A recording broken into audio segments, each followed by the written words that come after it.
Деяния апостолов, 16 главу открываем. Деяния апостолов, 16 глава.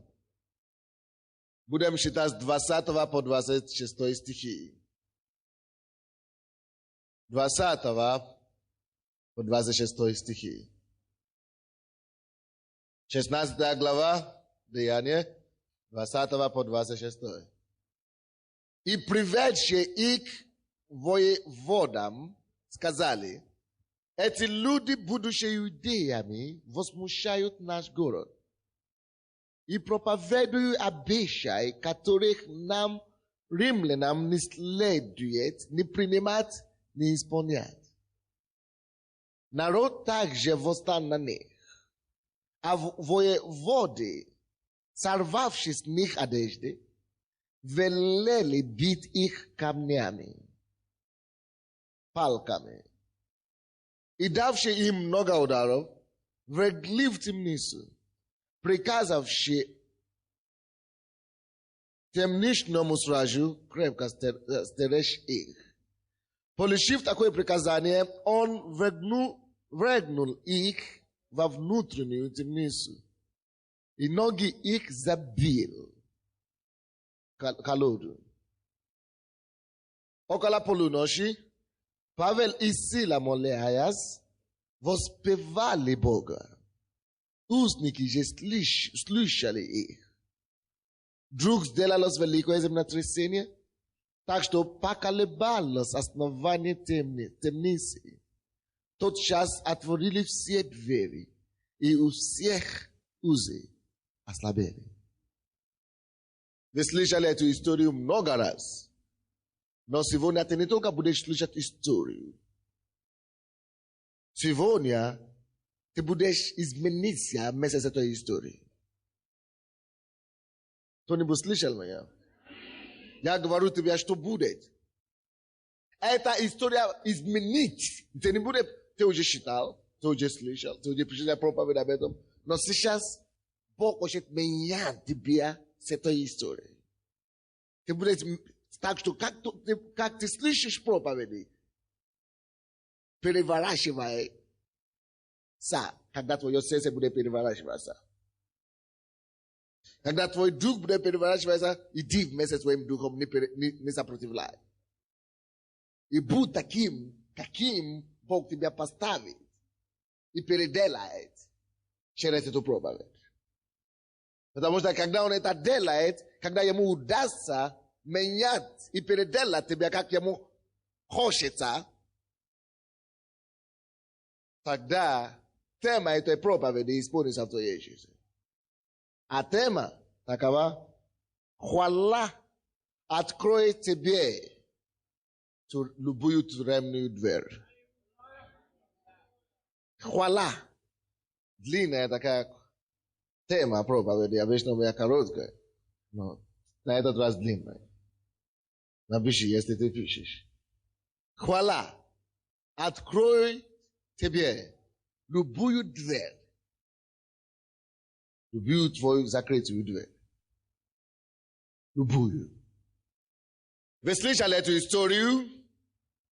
За что ученикам так жестоко или жестоко наказывали?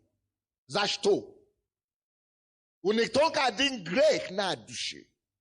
Единственное обвинение против них в том, что они сумели или осмеивались проповедовать и свидетельствовать о Господе Иисусе Христе. Это единственный грех и преступление. Вроде бы они приехали в город, потому что тогда люди они не получали зарплаты за то, что они проповедовали Евангелие. Никто никому не платил, что они проповедовали Евангелие. Лишней выгоды никакой не было за эту задачу, которую они делали, из-за которой их так наказывали. Только сред они имели убеждение благодаря встрече с Богом. Они убедили в том, Що є Бог на світі, який спасає і улучшає жизнь чоловіка і делає ще більше, дає жизнь вечную. Они пережили это на себе и решили это благое, это благословение, которое они узнали и получили, и пробовали, и испытывали. Решили это поделить другими людьми, не быть эгоистами. Представляете себе город или страна, где засуха, или голод, или экономический кризис, допустим, здесь. И я скажу тебе, братья, здесь у вас нет работы, экономический кризис, дорогие вещи, товары в городе.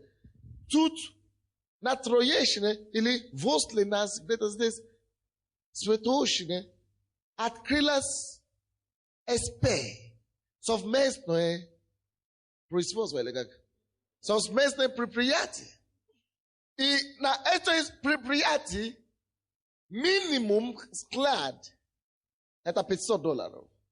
Минимум месячный вклад, оклад, это $500. И у тебя есть шанс быть принят по специальности или по любой специальности, которую ты хочешь. Даже уборщица. $500 минимум. Многие на тысячи оклад. Что ты скажешь такому человеку, который тебя нашел такую работу? Не понял. Спасибо, даже мало. Ты, наверное, попрыгай несколько раз и будешь всю жизнь благодарить. Может, не всю жизнь, но ты будешь, наверное, очень благодарный. Или как вы думаете? И он находит работу для тебя и для твоего мужа и для своих детей. Все. Минимум $500. А некоторые по $2000 в месяц. Ты, жена, $2000. Муж, $3000. Дети по $500.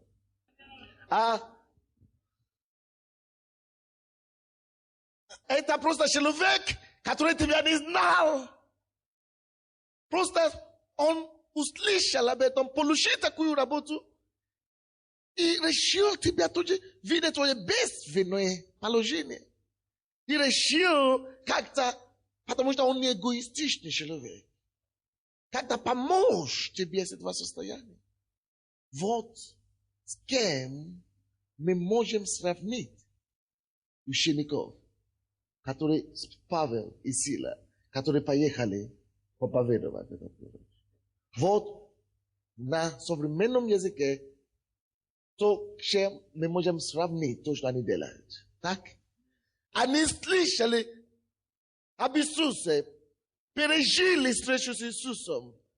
А благость, которую Иисус дает, между прочим, намного больше, чем если бы ты получил такую работу, и вся твоя семья были получили бы такие отклады. То, что они предлагают этим людям, намного больше. Приехали спасать их душу. Это было их грех и их преступление. Это был единственный грех, единственное преступление их. И вы знаете, вместо спасибо, скажу вам, что они получили. Давайте посмотрим. Вместо спасибо, что получили? 22 стиха. Народ также восстал на них, и воеводы, сорвавши с них одежды, велели бить их палками.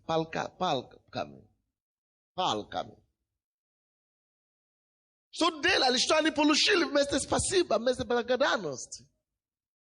Во-первых, вроде бы, вы знаете, что ученики ожидали? Павел и Сила ожидали, они ожидали авансы или как? Авансы. Они ожидали авансы, они ожидали аплодисменты. И вместо аплодисменты палки, представляешь? Juma listo me budem giroye. Apal ki polushili yakalavu. Nogi isvas. Vekatite slujit bogu. Propa vedova evangeli. Hata musta vekatite avasi ukakuita polushit. Veviri pastor a Sunday on vehodi na novom costume ka ite vam urase vesa bit pastor a mezaita. No bog pod nimi tolka tavo. Ni tolka katore gato vekadi razne kostuma. I jezdit na mashine. Bo blagas na vit. I pod nimi tolka tavo. To gatov I palki polushit. I paboy. I Mercedes, I machine, I costume. Is correisivo. Tes nascela polușiș palki, shem te polușiș patom pe polușiș costum. Tos licha naši líderes que curs. Ja tam raskaze velat naš de когда ja svidete so vašo bis pasad lude, vena bilito de na ulice. Deta. No ja padkadil ni kuvam тогда, no kamuta tuje. No ja ni kamonis now. No cerkov nacionalista. Ja Постоянно в течение года ходил пешком по Киеву, чтобы каждый день, не было дня, чтобы я не распространял пригласительные. Я сеял. Я начал спасать людей. И однажды я дал кому-то молодому человеку брошюру. Он плевал прямо на меня в лицо. Я говорю, молодец, аллилуйя, спасибо. А люди начали меня сочувствовать. Хотела непонятно, что делать. Плакать или сожалеть себя, или что делать. Или наоборот, дать ему, сказать ему, что я был в прошлом боксером.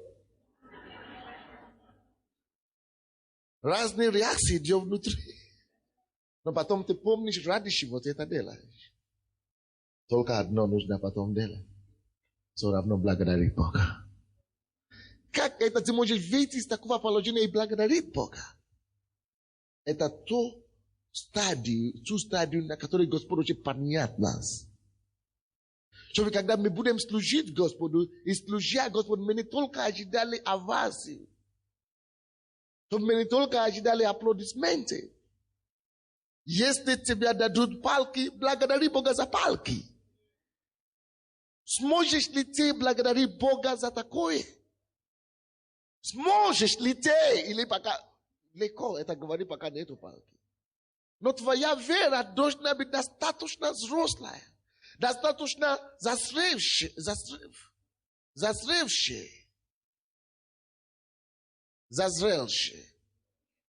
чтобы и палки получить, и побои получить. Готов твое сердце для этого христианства, для такого христианства. И наверху, вместо жалобы, ты начинаешь прославлять Бога. Многие из нас, мы хотим только сладостное счастье, служения. А слезное счастье не хотим. Если я вам начинаю рассказывать, через что я прошел, вы не захотите быть такой, как я, больше. Но Библия говорит, что мы забиваем задное. И Библия говорит, все это преодолеваем силою возлюбившего нас. Ты всегда должен знать, что побой ты преодолеваешь силою. Есть сила возлюбившего тебя, которой ты преодолеешь эти проблемы. Всякие проблемы. Нету евангелиста, нету проповедника, который призван Богом, который искренний в своем сердце с Богом, который приносит плохую весть. Мы распространяем по всему миру не плохую весть, но благую весть. Но мир не всегда будет это понимать. Слушайте, вы будете распространять благую весть по всему миру, но мир не всегда это будет так понять и понимать. Когда мы выходили, вы знаете, вы привыкли посчитать меня как пастора, потому что вы меня знаете, кто я такой. И когда мы ехали в Нигерию, мы просто через таможню прошли, и когда мы отели ехать обратно, дали какую-то книгу, бумагу, надо это представить. Я потерял эту бумагу. И брат Миша, который ехал со мной, я даже уже не заметил это.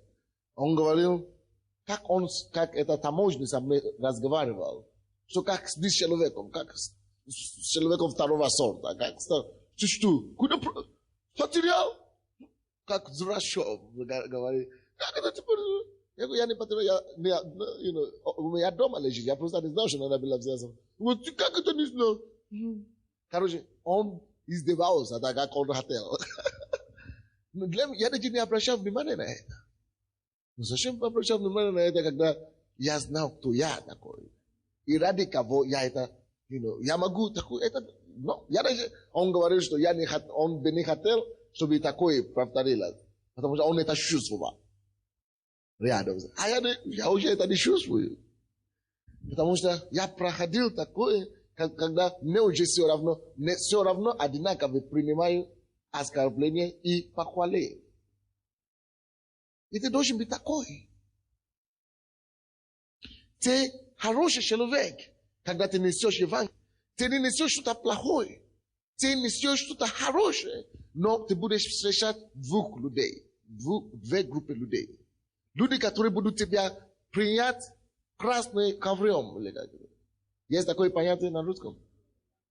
Красным ковром. То есть с торжеством, с аплодисментами и с похвалой. Есть другие люди, которые тебя будут слышать с ударами и с палками.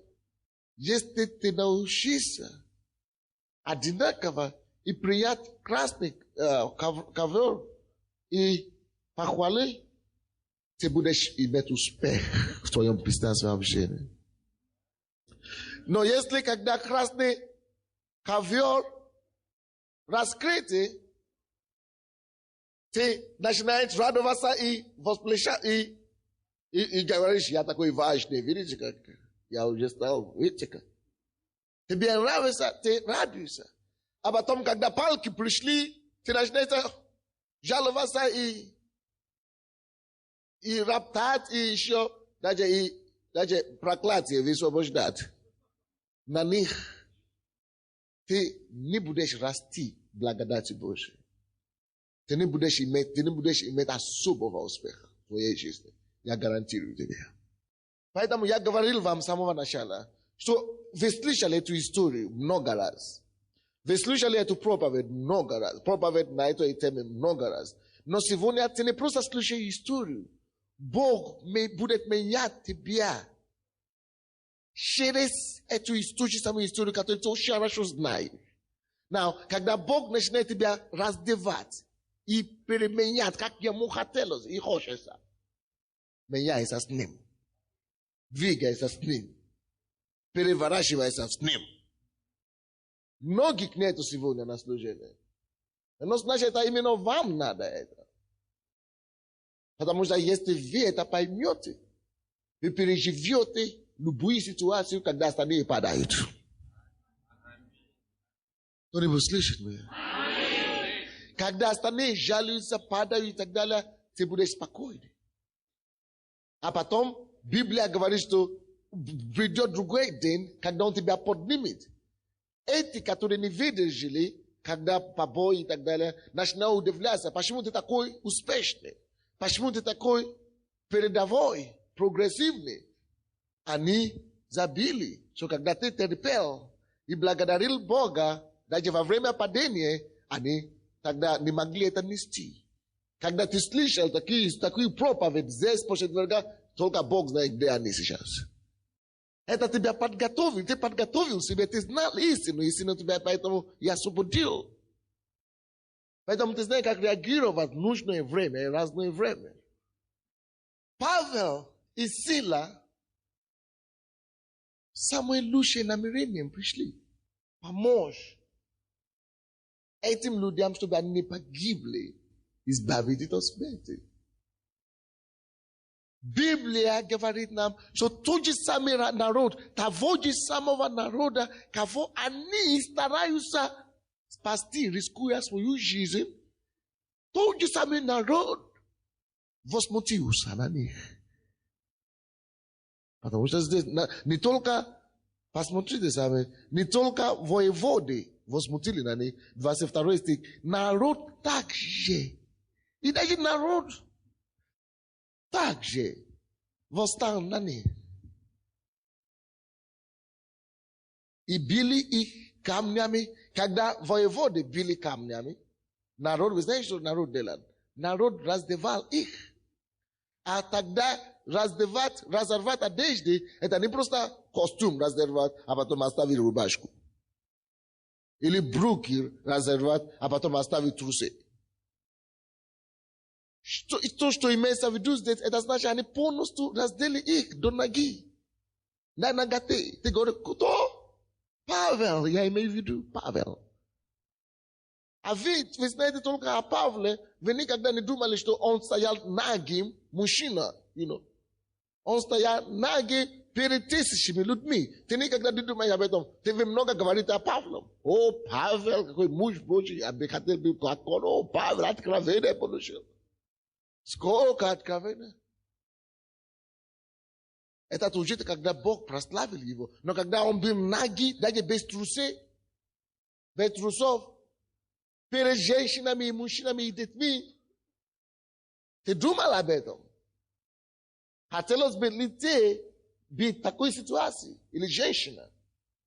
Вы знаете, как женщины хотят закрывать, даже пальцы их закрывать, лицо, все закрыть, грудь закрыть. А тут ногой тебя оставили на площади. А потом ты выйдешь оттуда и еще начинаешь проповедовать.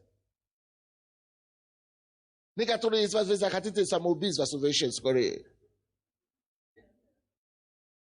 Раздели полностью взрослые мужики. Потому что они хотели кого-то спасти. Потом, после того, как раздели их начали бить натурально.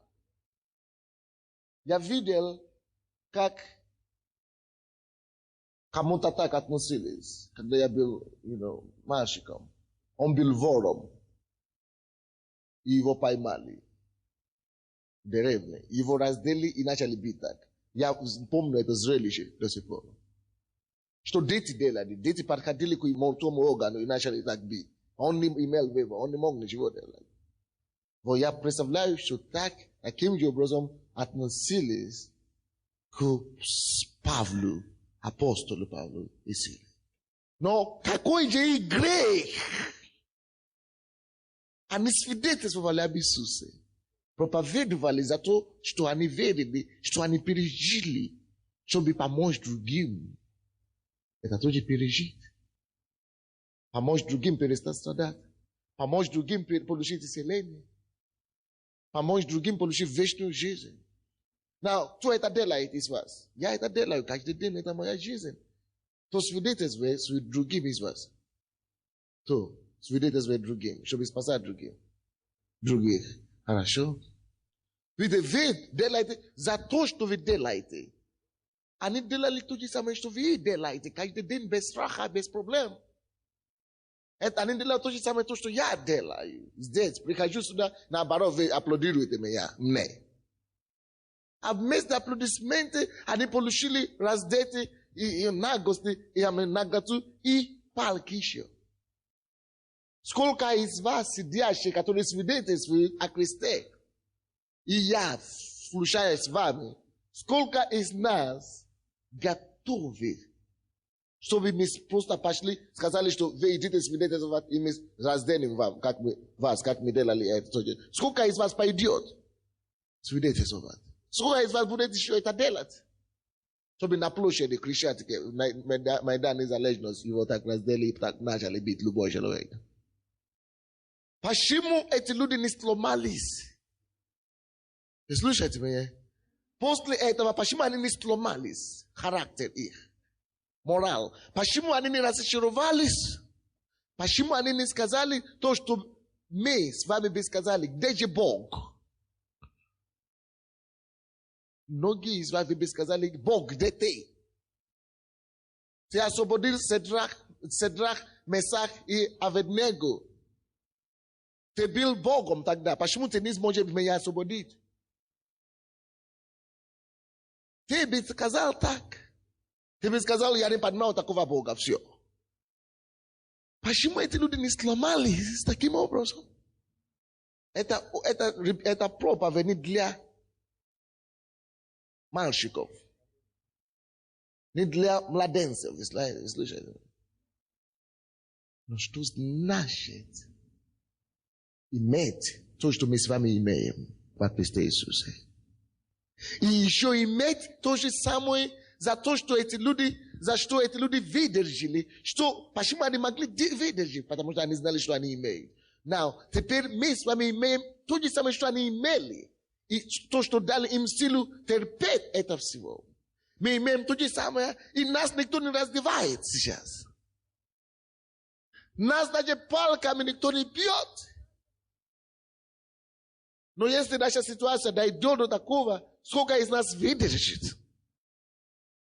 Не то, что и выдержит, но сколько из нас после того начнет тут же, через 5 минут, или через час, или через 2 часа, начинает сразу же прославлять такого Бога, который не мог спасти их от позора.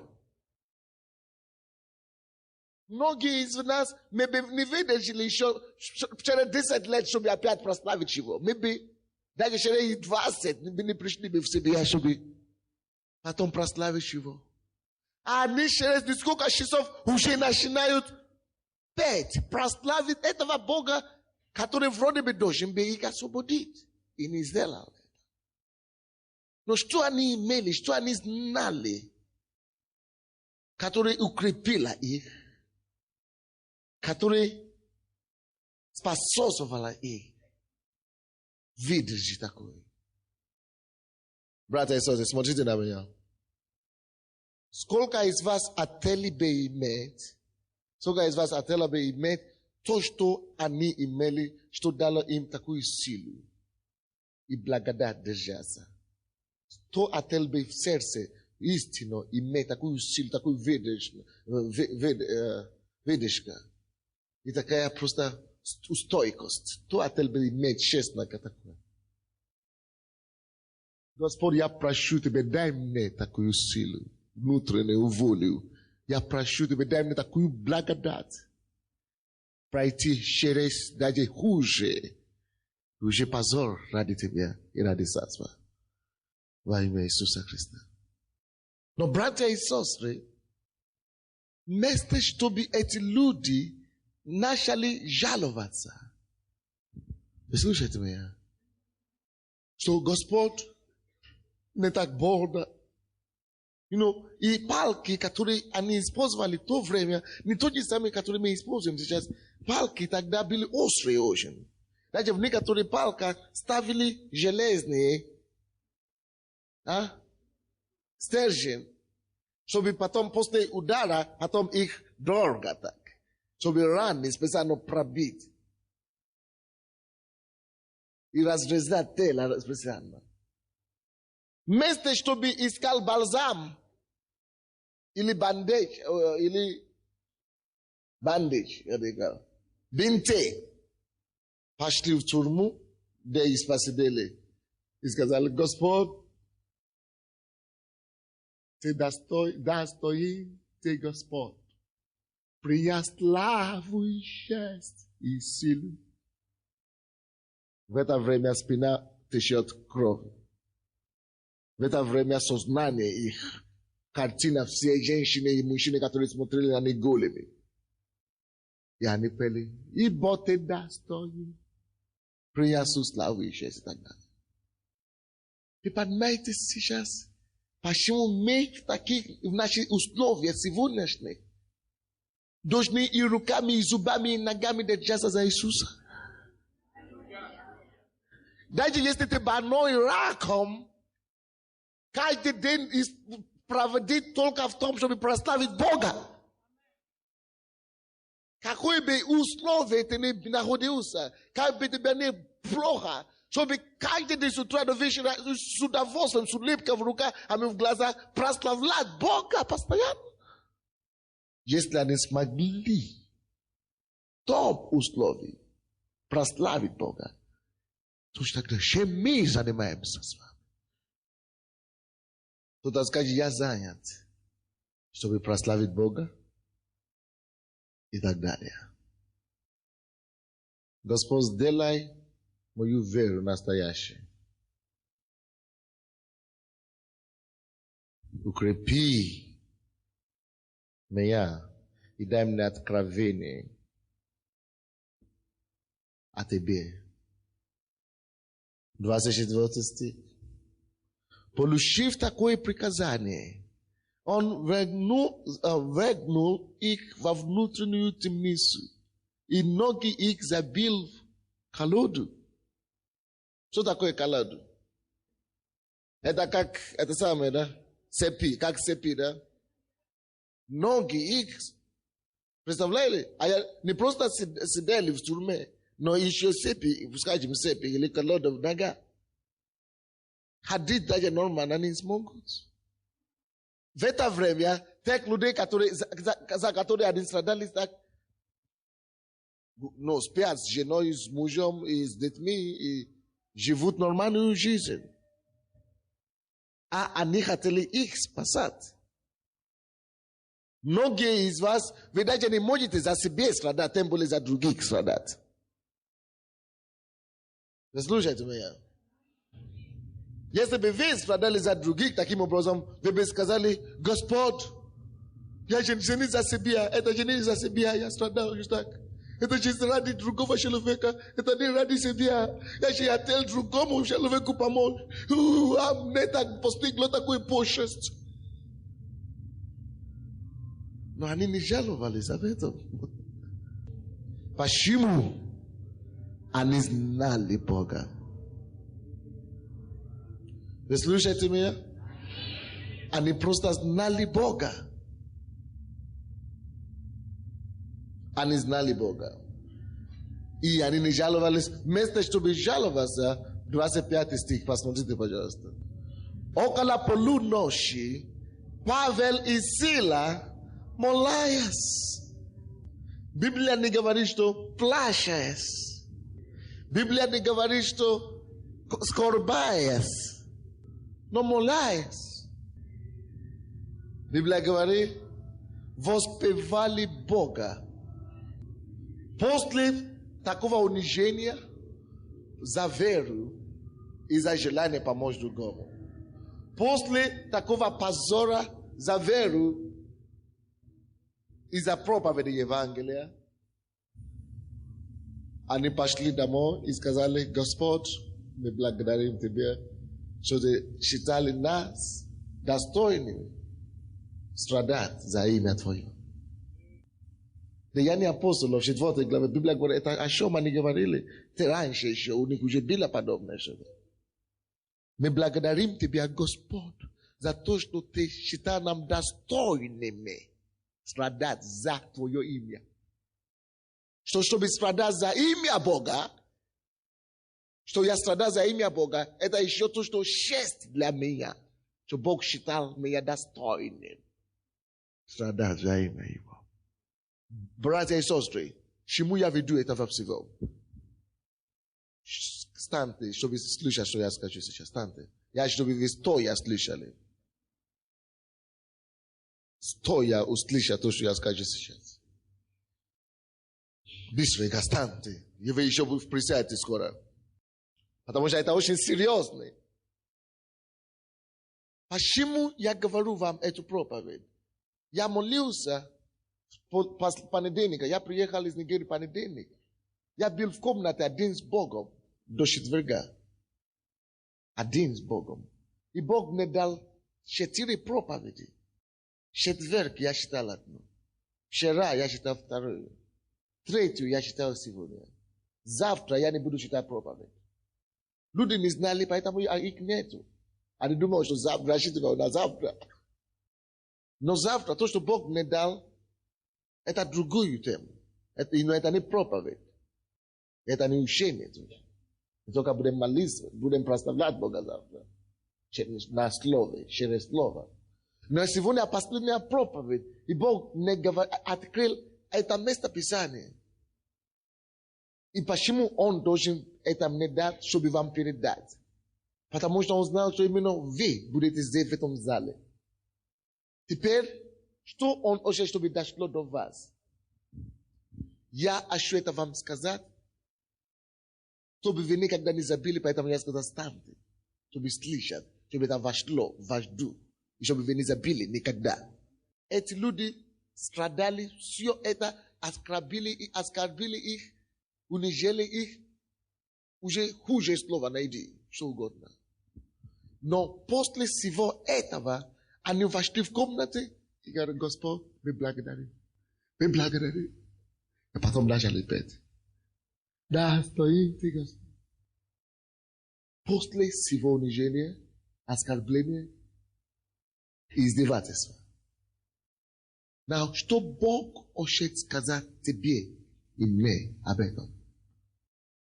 Твоя ситуация не так плохо. Твои ситуации не такие плохие, как их. Вы слышите меня? Допустим, оно такое же плохое, как их. Допустим, оно хуже, чем их. Допустим.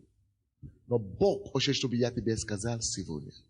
Ни за что в твоей жизни сегодняшнего дня, больше сегодняшнего дня, ни за что не жалуйся или роптать. Ни за что, никогда больше на Бога. Если ты будешь открыть твой рот, открой твой рот лучше прославить, благодарить и поклоняться, чем жаловаться. Если ты будешь идти к Богу, даже если тебе плохо и хуже, чем они, расскажи Богу об этой ситуации, но не открой свой рот, чтобы роптать. Не открой свой рот, чтобы жаловаться. Не открой больше свой рот перед Богом, чтобы жаловаться. Если ты умираешь от рака, от болезни любой, Господь, я благодарю Тебя, что у меня дыхание еще есть. Я благодарю Тебя, что даже если я умру в теле, я иду к Тебе на небе. Я благодарю Тебя, что когда я страдаю от рака, сейчас я умираю. Но я благодарю, что за мою жизнь я мог Тебя познать. Найди сотни другие вещи, за которые ты сможешь благодарить Бога, отвергая те вещи, за которые ты должен жаловаться. Оставляй вещи, которые приводят тебя к жалобу, которые возбуждают жалобы и ропоты в тебе. Оставляй это, закрой глаза на это и найди что-то другое, другие вещи, за которые ты должен благодарить. Честно говоря, у меня нет работы. Муж и жена, и дети, мы кушаем только один раз в день. Но скажи Богу, Господь, мы кушаем только один раз в день. Но я благодарю Тебя, что я не наги. Я еще имею что, во что я одет. Мы не кушаем вообще ни раз в день, по 3 дня. Но я благодарю Тебе, Господь, что я Тебя познал. Есть миллионеры и миллиардеры, которые кушают 10 раз в день, но Тебя не познали. Найди тысячи других причин, за что можно благодарить Бога. Если ты вошел в контракт, и тебе твой партнер послал мафию и собрал все твои выгоды или твои прибыли, и раздел тебя при этом, и сказал, иди домой, пустыми руками. Ты не скажешь, что Господь, почему это случилось со мной именно христианином? Приди домой и сказать, Господь, я вернусь о своей жизни. Если у меня есть жизнь, значит завтра еще надежда есть.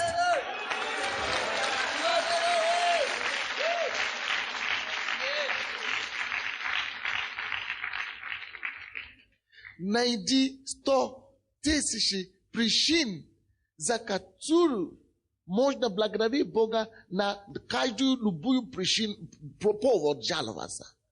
На любой повод жаловаться, найди 10 причин благодарить. Jesteś što tebe avonuje tvojom srce. Jesteś tebe što zašto da te pereživaješ. Te še nije goda.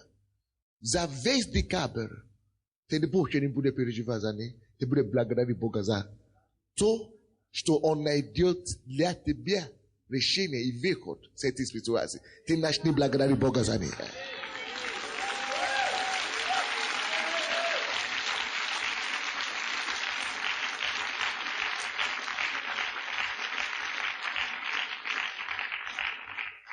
Если что-то тебя расстроивало все это время,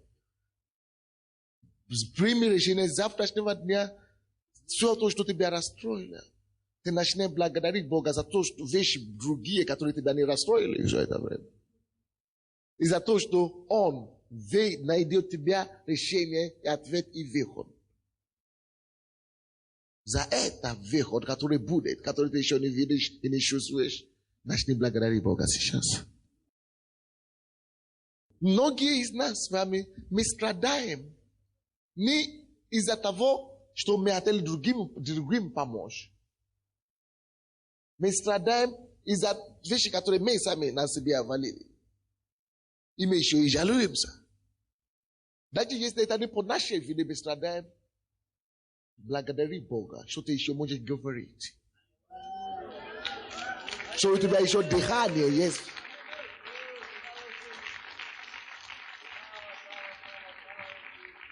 Что у меня еще дыхание есть, а ты чтобы тебя благодарить. Вот за это я это дыхание и буду использовать, чтобы его и благодарить. Аллилуйя. Братья и сестры, когда вам не очень приятно, когда вам не очень хорошо, когда вам что-то расстраивает вас больше всего, братья и сестры, найдите силу себе подойти к Богу. Если плакать только Ему, но не роптать Ему. Если ты расстроился, подойди только Ему. Говори: Господь, я расстроен в плоти, но я хочу Тебя восхвалять и благодарить за эту ситуацию. Расскажи Богу, что они делали. Они молились и воспевали, прославляли. Я думаю, что когда они молились, может быть, они делали то, что они делали в Деяниях апостолов 4 главе. Они рассказывали Богу. То посмотри на угрозы. Посмотри, что с нами случилось. Но зато мы благодарим и хвалим Тебя. Что через этого всего мы не видим выход. Мы не видим пользу в этом. Мы не видим через чего ты прославляешь. Что дает тебе славу в этом всего? Мы не видим. Но мы благодарим. Потому что все то, что мы не видим, Он видит. Мы не видим путь, где это Его прославляет. Где это Ему дает славу. А Бог, через все то, что ты проходишь, все ужасное, что ты проходишь, видит путь, где Он будет прославляться. Потому что после этого они раздели их, убили их и так далее, оскорбили их. Они начали прославлять Господа через благодаря тому, что это все ужасное случилось с ними. Они пережили самое большое чудо в их жизни. Они видели, как Бог оставил небо и послал землетрясение ради них. И они видели чудо, как землетрясение могло открыть двери и оставить здание целое, только чтобы их выпустить. Они видели чудо, как землетрясение может освободить от колоды, от цепи и оставить их целыми, раздранными. Они видели чудо, как ради них охранники плакали, потому что Бог явил им чудо.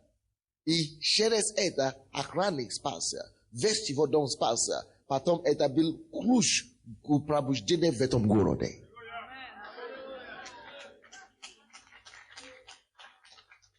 Но через чего они сначала до этого прошли. Потом все равно то, что дьявол не хотел, чтобы они имели, они смогли иметь. Почему они дошли Do eto esclav no ipabede. Ani beni da shlibe. Yesebe ani ni prastavla liv turme. Yesebe ani uje rastroi list gospel yanis na ushto uje budem de la tuje psio. Ani bi asta lista mi bi umer lita. Donc ani videli smagli vide slavi boje потому что ani продолжали даже когда им плохо и плохо ani прославили Бога и пока прославили тогда чудо Божье явилось. Братья и сестры, как бы вам не было плохо, ситуация ваша как бы она не была ужасная, прославьте больше Бога. Благодарите Бога не за то, что вам плохо, но благодарите Его за то, что Он освободит и явит свою славу. Благодари Его за то, другой вещь вашей, которая хорошая. Благодари за воздух, который вы дышите, за солнце, которое светит, за луна, которая светит, за зеленый, который ты видишь вокруг себя. Благодари. За ноги, на которые ты ходишь. Ноги, имеют ноги, на них не могут ходить. Только на коляске ходят. Есть тысячи причин, за что. Многие имеют нос, не могут дышать. Только через цилиндр дышат. Многие даже в туалет не могут пойти. Надо трубы, чтобы поставить, чтобы потом в туалет идти. Ты не такой. Есть тысячи причин, за что ты можешь благодарить Бога. Ты говоришь, у меня был такой проблема, опухоль. Бог меня не исцелил, меня оперировали. Почему Бог меня не исцелил? Почему ты не благодаришь Бога? Почему ты не умер? Что ты не умер? За это, почему не можешь благодарить Бога? Что через операцию Он тебя исцелил? Но благодари Его за это. Боже, помоги нам. Но потому что они продолжали прославлять Бога в их ситуации. Это человек, который имеет проблемы с плечом, правое плечо, у вас как бы раны, или вы получили какие-то удары или раны там, или что-то там растет и беспокоит вас, как, я не знаю, но положите руку там, плечо правое, и правая рука, еще во имя Иисуса будьте здоровы. Аминь. Около полуночи Павел и Сила, молясь, прославляли Бога. Братья и сестры, Бог потом говорит нам результат. 26. Вдруг сделалось великое землетрясение, так что поколебалось основание темницы.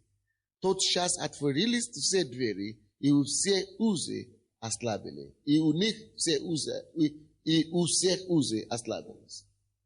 Потому что воспели Богу, прославляли Бога, благодарили Его. Это прославление, благодарение Богу, пение Богу принесли свободу им, тюрьме. Свободу от тех людей, которые били их. Свободу от тех людей, которые заключали их в тюрьму. И вы знаете, что они делали после того? Они пошли обратно на площадь, чтобы опять проповедовать. Они не пошли в больницу, чтобы лечиться. Не в больницу пошли, а обратно на площадь. Господь, сделай мою веру такую. Во имя Иисуса Христа. Аминь. Я получу. Брат, сестра, смотрите на меня. Есть, я не знаю, как это, но женщина здесь. И у вас ситуация такая, женский орган, у вас не просто течение крови, или как кровотечение, но вроде бы у вас раны, извините, но Бог силою и помазанием Духа Святого прикасается к вам сейчас во имя Иисуса. Это кровотечение прекращается, и раны заживаются во имя Иисуса Христа. Братья и сестры, может быть, ты в своеобразном тюрьме, темнице, оскорбления, темнице неудачи, темнице старости или что бы то ни было. Начни восхвалять, воспевать, благодарить Бога за свободу, которая тебя ждет. Nashni voskwalat благодари Его за то другие вещи, которые у тебя есть, которым ты наслаждаешься, которые ты не замешал. Начни благодарить Бога за это все. Начни благодарить Бога за ту победу, которую Он откроется для тебя. Начни благодарить Бога. Вы слушаете меня? Поэтому в целый декабрь, если у тебя есть проблема с мужем, ты говоришь: Господь, я благодарю Тебя за мужа, что Ты сделаешь его хорошим мужем, что он станет богобоязненным мужем, что он станет таким мужем, который я хочу. Мы будем иметь взаимопонимание. Я благодарю Тебя, Господь, что Ты будешь дать нам такой мир, такой покой. Я благодарю Тебя, что Ты это делаешь. Не спроси у Бога, чтобы Он изменил его, или что ты просто благодари, что Он изменяет, и что Он делает все остальное. Если у тебя не исцеляющая рана, или не заживающая рана, подойди к Богу и говори: Господь, я благодарю Тебя, что я уже просил Тебя исцеление на эти раны. Я благодарю Тебя, Господь, что раз я уже просил, Ты отвечаешь мне. Ты мне даешь. Слава Тебе, Господь. Будь прославлен во веки веков. Если ты хочешь молиться за церковь, я благодарю Тебя, Господь, что Ты хочешь молиться за рост, за то, что у нас рост. Я благодарю Тебя, что Ты даешь нам рост. Ты даешь нам процветание. Что Ты даешь нам то и другое. Здание. Я благодарю Тебя за это здание. Что Ты строишь это здание для нас. Просто благодари. Восхвалять. На своем языке. Если ты не можешь больше говорить в духе, молись, благодари Бога. Когда ты это делаешь, пока ты это делаешь, братья и сестры, все места, которые мы смотрели на эти недели, сегодня, как я приехал, каждый раз, когда эти люди прославляли Бога, пели Богу, Бог не разрешил их закончить петь, пока Он явил свою чудо. Когда они прославляли, благодарили, Бог не позволил им. Когда они молились, закончили молитву, ничего не было. Потом начали петь, только тогда. Но когда они начали петь, благодарить Бога, славить Бога, поклоняться Богу, Бог не допустил их закончить это прославление, пока Он явил свое чудо.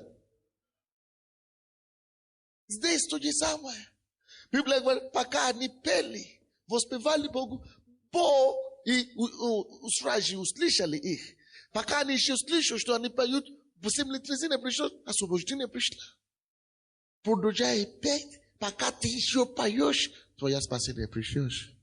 Продолжай благодарить, пока ты еще благодаришь, дверь твоей темницы откроет.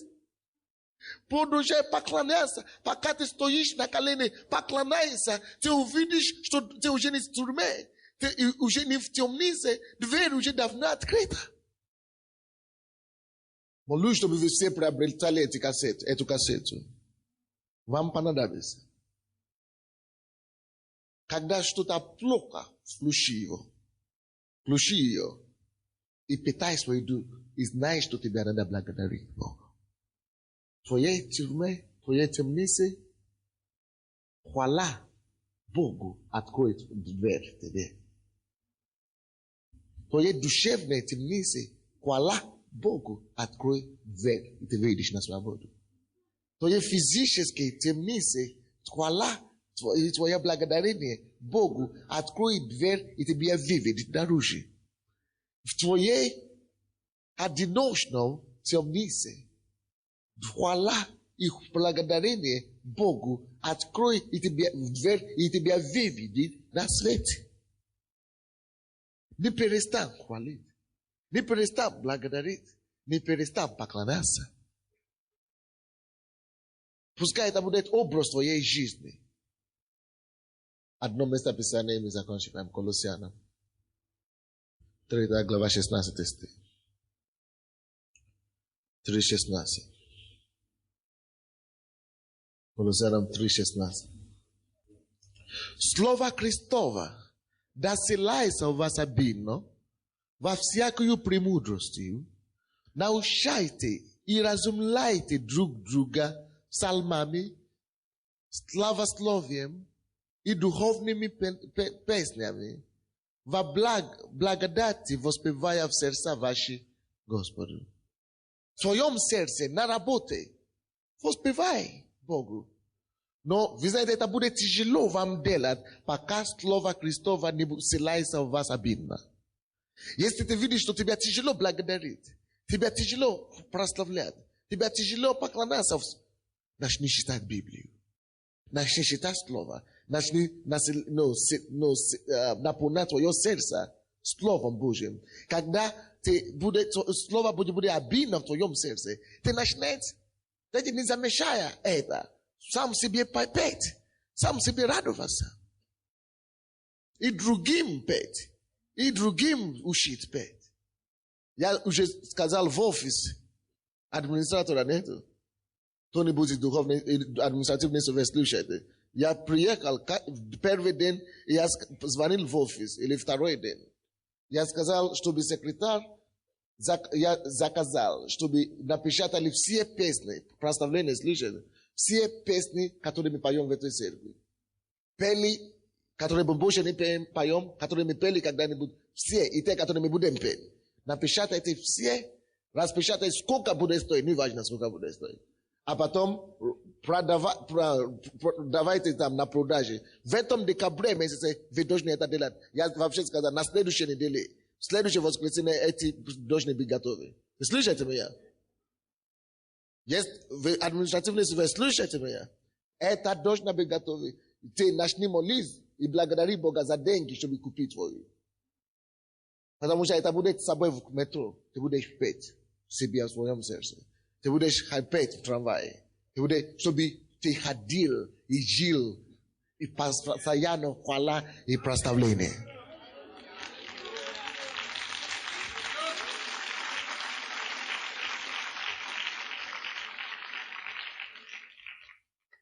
Но до этого, пускай Слово Божье селается обильно у вас, это само по себе будет давать вам песни в уста. Аминь. Я принес какой-то народный инструмент прославления из Африки. Это они подарили Мише, но я собрал у него. Я ему еще не сказал об этом, он тоже первый раз слышит. Потому что когда Бог мне дал это откровение о прославлении, я понял, что мне надо ходить с чем-то постоянно, чтобы прославлять Господа постоянно. У меня нету тамбурина, я это взял. Я буду ходить постоянно, этим прославлять Бога. Когда плохо, я хочу это делать, чтобы прославлять Бога. Когда хорошо, я хочу прославлять Бога так. Прелюдия, я хочу это делать. В транспорте, я хочу это делать. Прославление и люди станьте. Мы будем прославлять Господа. Братья и сестры, сейчас сегодня последний день, когда мы можем молиться в этой церкви. Начиная с завтрашнего дня никто не будет молиться. Мы только будем прославлять Бога. Поэтому если ты хочешь молиться еще, сейчас молись, пока еще не 12 часов. Вы слышите меня? Если ты хочешь молиться, соверши твою молитву до 12 часов ночи. Поэтому сейчас